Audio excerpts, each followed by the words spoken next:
Welcome to the Better Together podcast, where we look for ways we can work together to advance the gospel of Jesus Christ. Today I have with us Miss Lauren Biggs. She's the media coordinator for IM upstairs here in our office. Yep. And Lauren, it's so good to be with you today, my friend. Thank you for having me. I'm excited to be here and talk to you. Well, I'm excited about this topic because many of us are like, oh, what do I do? Am I posting too much? And I've had some people tell me I am posting too much. So I'm trying to get the right balance. Sure. I'm also thinking about ministry. As a former pastor, you think about trying to promote your church. Sure. What are some things that we can do, maybe some do's and don'ts of social media? Yeah, absolutely. Well, I mean, just the fact that you're wanting to post and churches out there are trying to do this, it's very important because there's a statistic that says there's 4 billion people on social media every day. Wow. And the average time someone spends on social media is like 2.5 hours a day.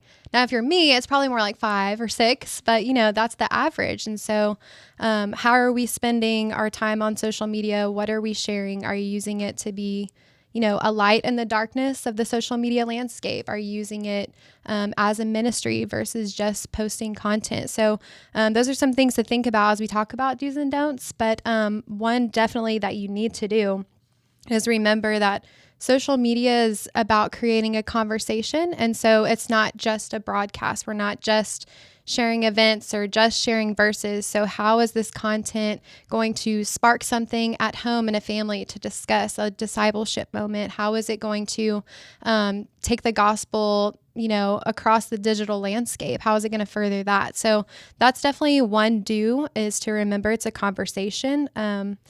Another thing to keep in mind is to remember to hook people. So what about this post is going to make me want to stop scrolling? So put the best part of your content first. If it's that first line in the caption, if it's the very first few seconds of a video, trying to remember to keep that at the forefront because you want them to stop and engage with the post. I mean, social media is like an oversaturated landscape. So what is going to make someone stop scrolling to engage with your content? That's something to think about. And so they think, hey, what makes me stop?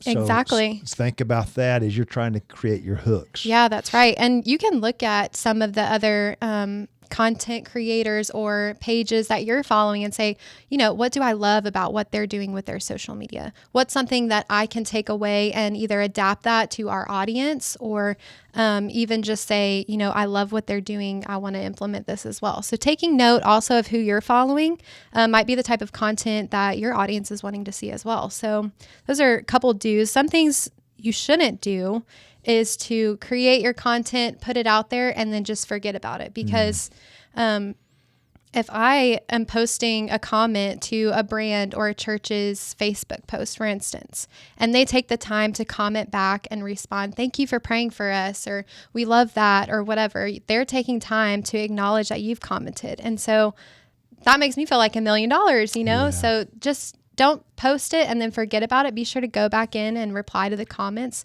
It helps the algorithm for your page to show up more as you're engaging back with them and they're getting notifications from you. So things like that. You can on Facebook now to interact with your friends or other people's pages as your Facebook page. So if your church has the Facebook page, you can go and start interacting and saying on Lauren Biggs' post, we're praying for you as your Facebook page, your church's page. So be sure you're taking a couple minutes each day to kind of go through and do that. Maybe it's 10 minutes at the end of the week. You're going and scrolling through and seeing how you can engage with people. So that's good. So don't just post, go and or react. Thank people for responding as well. And you just mentioned there, you may have a particular time. So we get busy, we're traveling. Sure. So then just stop. Do that. And of course, if it's a church page, probably invite them to like or follow the page as well. Yeah, absolutely. As you see people like your posts, you can go in and manually invite that person to like your page. Also in Meta Business Suite, if you're on Facebook, you can go in the back end as well and invite in one big swoop who has liked my content this month. And you can click one button that says invite all these people to like our page. So that's kind of a shortcut. So you don't have to spend a lot of time doing it. You Absolutely. can go and look at it that way. Yeah. So it sounds like I really need a plan as a Sure. church, as pastors. How do we kind of set up that particular plan? Yeah.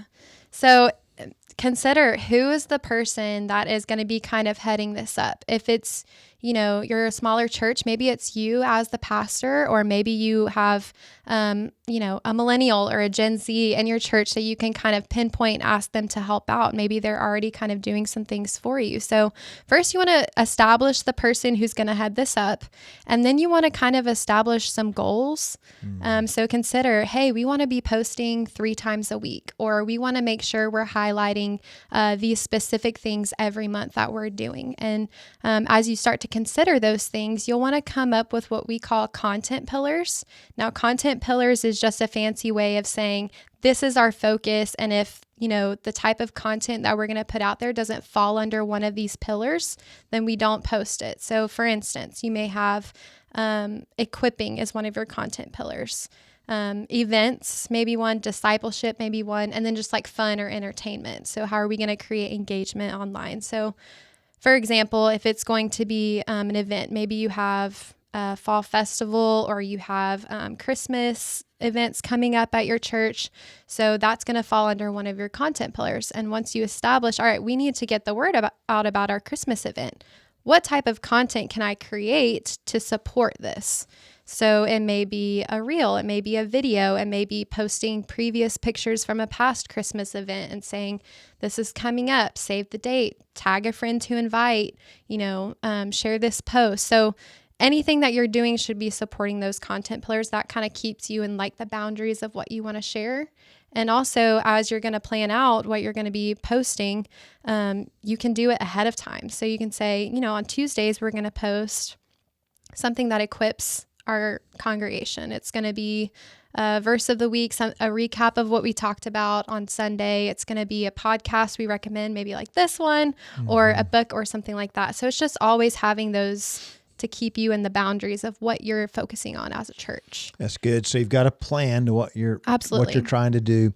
Every church should really be focused on, the service. So maybe something that happened from yesterday's service on Monday. Yeah, sure. If you have a weekday activity, you're posting something about that, trying to push people toward that. And then you mentioned the big events. So think about posting pictures and so forth.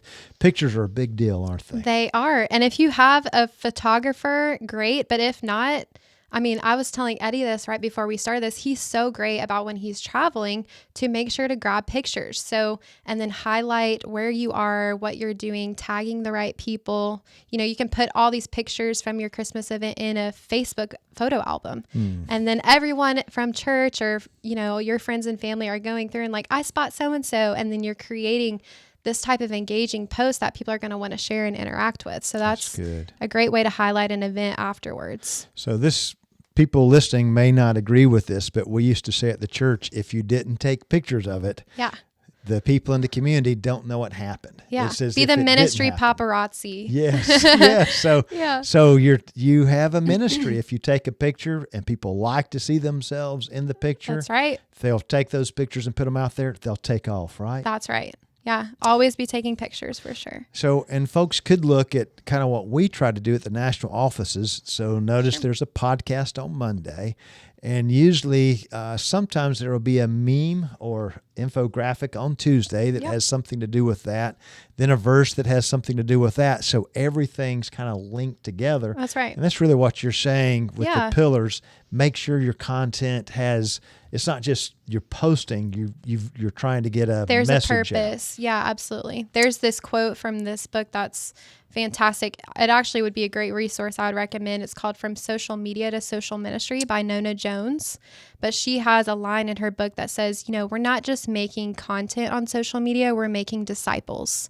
So how is your social media content spiritually serving the people who are following it? So that's good. So it's the infographic or the meme has a message to it. Absolutely. The reels, which go through that just a little bit. Some of our listeners may be, what? Or may think they couldn't do a reel. Yeah, absolutely. So if you're creating a reel, this is just a way of either collaging multiple mini 2 to 3 second videos together, or maybe you're doing a quick 20-second someone sharing their testimony, or these could just be great ways to quickly get video content out. So think short form. These aren't the technically 2 to 3 minute videos that would be maybe on YouTube or something like that. But these are quick little things. You can make the reels in Instagram, the app, and you can share them on Instagram and Facebook if it's linked together, or you can use a third-party app. One that I recommend that's very user-friendly is called CapCut, and it has text on the screen, sounds that you can use, and it uses your camera roll where you can get your footage or those little clips and splice them together. So that's a little bit about Reels. This is a great social media is obviously pushing videos a lot. So the more type of content that you can adapt into a reel is really great. You can even do one of the verses on the screen. You can make the text moving. You can put a moving background behind it and just the text over it.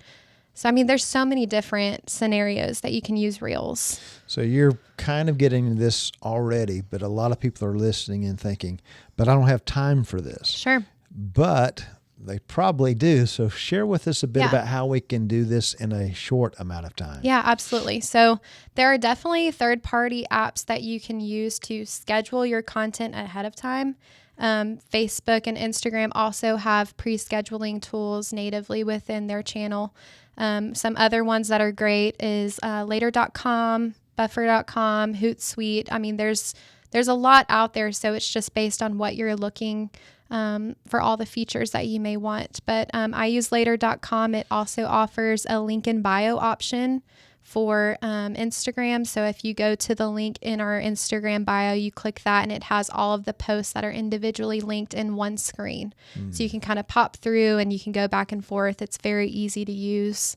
But those are great ways to save time. But, it does come down to a little bit with time management. So if I want to schedule my post now that I have this third-party app, that's great. But I need to sit down and actually create the captions, create the graphics, edit my reel videos in CapCut, and put it all together and schedule it out. Monday is my podcast. Tuesday is my verse. So it does take time, but what I like to do is go to my favorite coffee shop and say, hey, for the next 2 hours, I'm going to have my head down and I'm going to create 10 posts today. And I'm going to schedule them to release. And it doesn't have to be the next 10 days. It can be over the next 3 months. It depends on how far you've kind of planned that out. So you, for example, you're a pastor and you know your sermon titles over the next couple of weeks. Absolutely. You can schedule those out all the way through. Like you're going to release those every Thursday. Sure. You're saying use something like Hootsuite or even Facebook.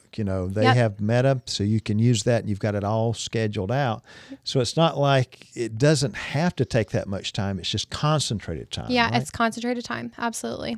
This is good. So, so we're getting into this already a little bit, but just share with us a bit more how to promote your church, maybe even some of our lay people that are listening. What can they do to promote their church throughout the week? Yeah, so one fun thing on Sundays, if you can from the stage as the pastor or whoever may be giving announcements to say, everyone take out your phone right now. Let's take a selfie with your neighbor or your whoever you're with, and be sure to tag the church on social media. Well, when you do that, every one of my friends sees our church on social media. They can click on the username there. They can go like the page. They can learn more about the church. So that's just one kind of fun way. If someone's coming to an event, asking them to post about it. So if you're coming to that Christmas event at church or the fall festival, would you be willing to tag the church's page? You can kind of say that. You can do maybe a giveaway that you can go through and say, we're going to pick one person out of everyone who's tagged us to get a Starbucks gift card. You can create some fun around asking people to do that. Other ways you can promote will be outside of social media. So if you have some type of email newsletter, printed newsletter, bulletin inserts at your church, flyers on the wall, you can ask people to go and like your page there. And then, if there's Facebook groups that you can share what's happening at your church, you can go and reshare your event post to a Facebook group, and that's spreading, the event to a wider audience. So it's just a matter of kind of like recycling the content. You can if you have the Christmas event coming up, I keep using this, but it's coming. So how can you boost the post on Facebook? Maybe you want to spend $25, $50, $100, and it's an investment, and say, we're going to boost this post on Facebook and we're going to put it in a geographical targeted area. So if in Nashville, we can say the greater Nashville, Middle Tennessee area, we're going to boost this post. So more people in that area are going to see it.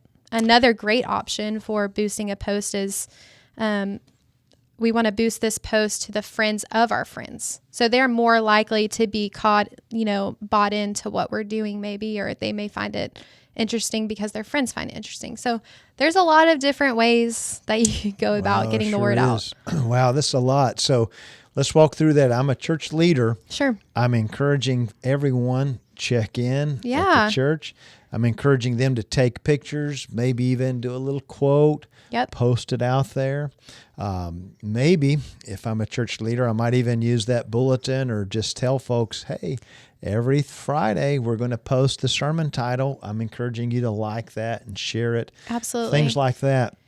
Now, the last part you got into was all about marketing in a bit. But that's an inexpensive thing, isn't it? Sure. Yeah. So social media is, it's free. Right. It's free. And then if I am going to target folks like boosting a post, what you just mentioned was friends of my people, the people who've liked my page are more likely to like or be interested in something we're doing. Yeah.